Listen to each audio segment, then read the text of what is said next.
और इस वक्त एक बड़ी खबर आ रही है। महाराष्ट्र में पुलिस ने हाई अलर्ट जारी किया है।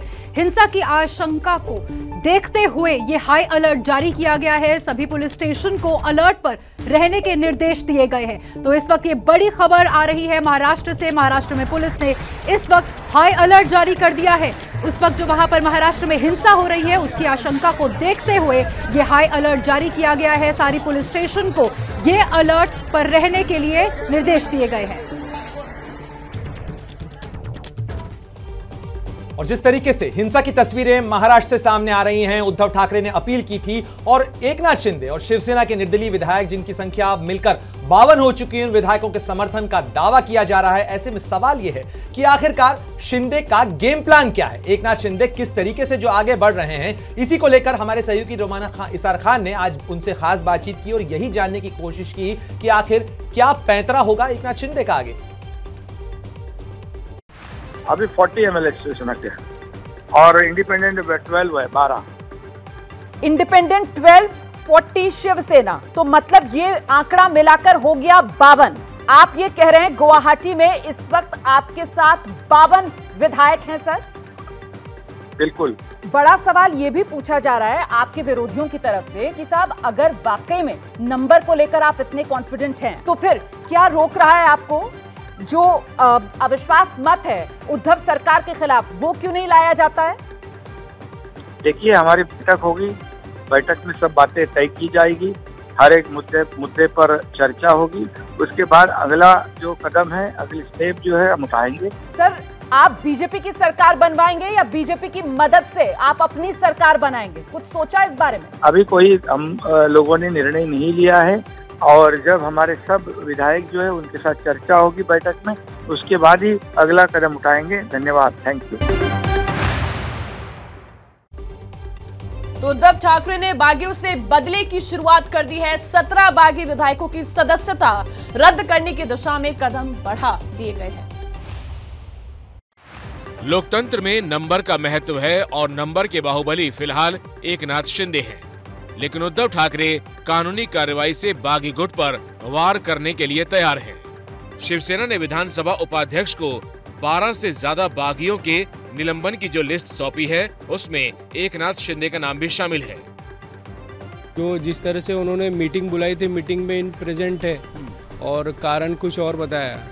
तो जो एमएलए है, जो पार्टी की इनडिसिप्लिन जो एक्शन है उनके अगेंस्ट ली और डिस्क्वालिफिकेशन।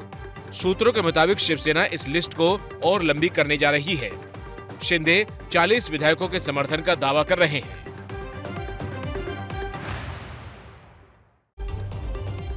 महाराष्ट्र संकट में अब देवेंद्र फडणवीस की पत्नी की भी एंट्री हो गई है। बीजेपी बाहर तो वेट एंड वॉच के फॉर्मूले पर नजर आ रही है, लेकिन अंदर खाने बहुत कुछ पकड़ा। अमृता की चर्चा भी उस वजह से हो रही है जिसका सबूत मिटा दिया गया है। एक था कपटी राजा। अमृता फडणवीस ने ट्वीट 21 तारीख को किया था जब शिवसेना में बगावत हुई थी। ऐसा अनुमान है कि यह हमला सीएम उद्धव पर किया गया था। हालांकि फिर ट्वीट डिलीट करने के बाद अब कयास तो ये भी लगाए जा रहे हैं कि क्या उद्धव दोबारा बीजेपी के करीब आ रहे हैं। बीजेपी ने अब तक अपने पत्ते नहीं खोले हैं, लेकिन सहयोगी आरपीआई ने शिंदे के साथ मिलकर सरकार बनाने की बात कह दी। सरकार गिराने के चक्कर में नहीं है, हमें इसको गिराना नहीं है। ये खुद झगड़ा करेंगे और आपस में झगड़ के इनकी सरकार गिरेगी। आखिर में जो 4-5 एमएलए रह सकते हैं, बाकी के पूरे एमएलए एकनाथ शिंदे के साथ जाएंगे और सरकार मतलब बीजेपी और एकनाथ शिंदे जी की आएगी। बीजेपी में भी दिल्ली से मुंबई तक बैठकों का दौर चल रहा है। कुल मिलाकर महाराष्ट्र में जो सत्ता की लड़ाई है वो दरअसल अब धमकी तक आ पहुंची और घमासान जो है अब वो सड़क पर हो रहा है, सोशल मीडिया पर हो रहा है। किस तरीके से, पूरी तरीके से घमासान छिड़ा हुआ है, रिपोर्ट देखिए। संजय राउत ने बिना नाम लिए बीजेपी नेता और केंद्रीय मंत्री नारायण राणे पर शरद पवार को धमकी देने का आरोप लगाया, जिसे बीजेपी सिरे से खारिज कर रही है। सेंट्रल मिनिस्टर धमकी देने वाला नहीं है, हम धमकी देंगे भी नहीं है, उनका अंदरूनी मामला है। दरअसल संजय राउत नारायण राणे के ट्वीट पर बयान दे रहे थे, जिस ट्वीट में राणे ने लिखा था कि माननीय शरद पवार साहब उन सभी को धमकी दे रहे हैं, आओ और हॉल में दिखाओ।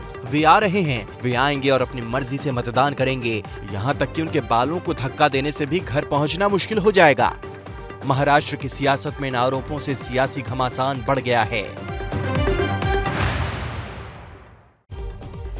तो पंचनामा में आज बस इतना ही।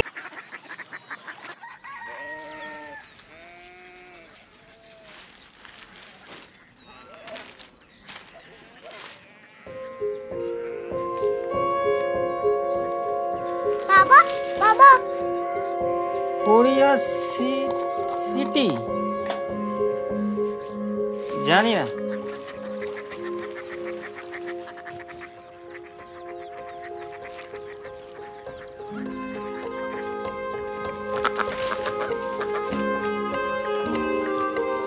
कोरिया सिटी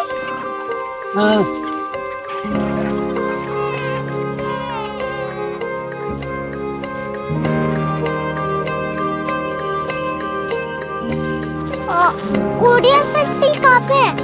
शहर अंग्रेजी लगे हैं।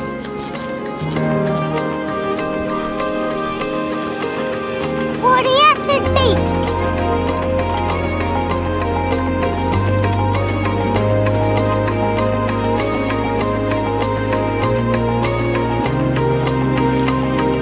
वो बहुत दूर है।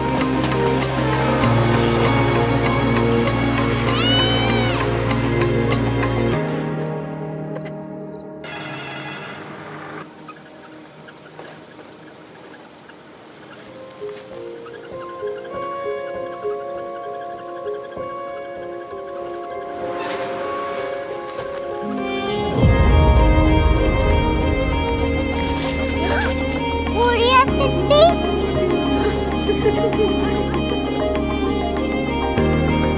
दुनिया कुछ लोग बड़े होते हैं। कोरिया सिटी कहाँ है? प्रोफेसर साहब को पता होगा। हो ये छोटा वाला ग्लोब लगता है और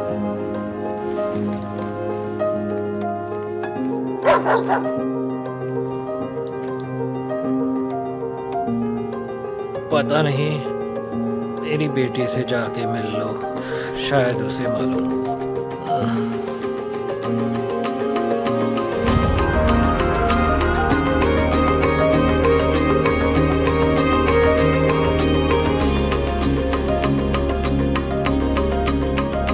हाय, बाबा ने भेजा है। Come here.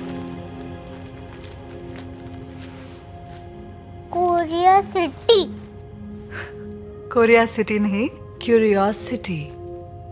वो क्या? That's what brought you here? जो तुम्हें यहाँ तक ले आया। क्यूरियोसिटी